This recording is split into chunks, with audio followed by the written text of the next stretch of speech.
And to continue our discussion of the NFL draft, let's bring in Pete Futak of FoxSports.com and CollegeFootballNews.com. Now, Pete, we're going to talk quarterbacks. It's our policy at NFL Network not to discuss underclassmen until the official list of underclassmen has been released by the National Football League, which is coming up soon. But let's focus on the senior quarterbacks now that will be eligible for the draft. Let's start with Washington's Jake Locker, who has been a quarterback in the news for the last couple of years. Tell us about Jake.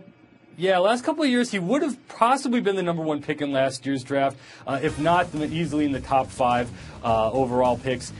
He's got all the tools. He's got the size, he's got the mobility, he's got the arm strength. He's a pure baller, a great gamer, tough as nails. He's the type of guy that you want to have as the leader of your franchise. He's going to interview extremely well in this draft process, and he's going to work out even better. He's got everything you want in a quarterback except for one tiny little problem. He can't throw. He just does not.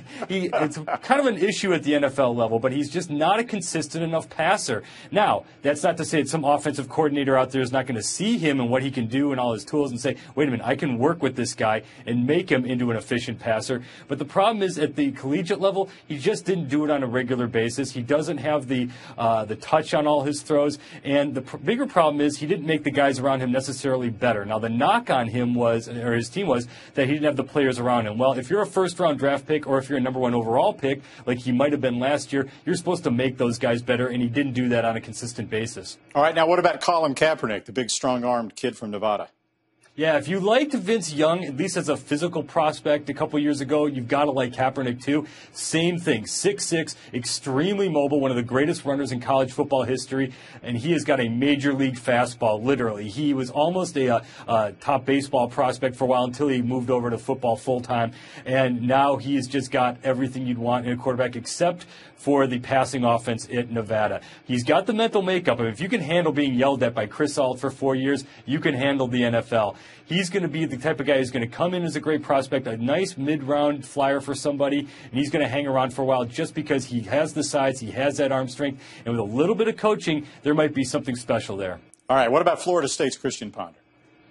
Here's another guy who came into the season really highly touted. The scouts really wanted to see what this guy could do.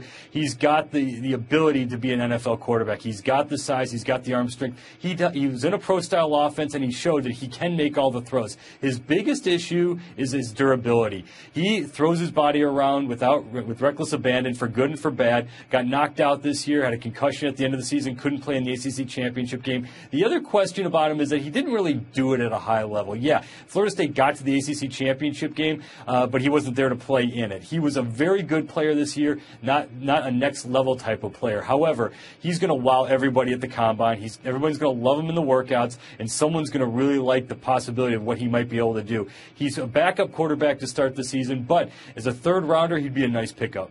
Now, Andy Dalton led the TCU Horned Frogs to an outstanding season this year. Could Dalton's success carry over to the next level?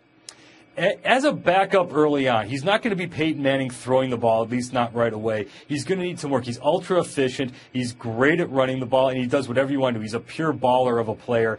However, at TCU, he didn't have to bomb away too much. He got to throw a lot of open receivers, got a lot of time to throw, and he was a great runner. He's got to prove that he can be more of a pro-style passer, but he's very smart. He's got the size, and he's got just enough arm strength to get by. Again, I don't think you can make a franchise out of this guy, but he's going to be a very nice number 2 quarterback in this league for a long time. And we've got only one BCS national champion on this list. What about Alabama's Greg McElroy?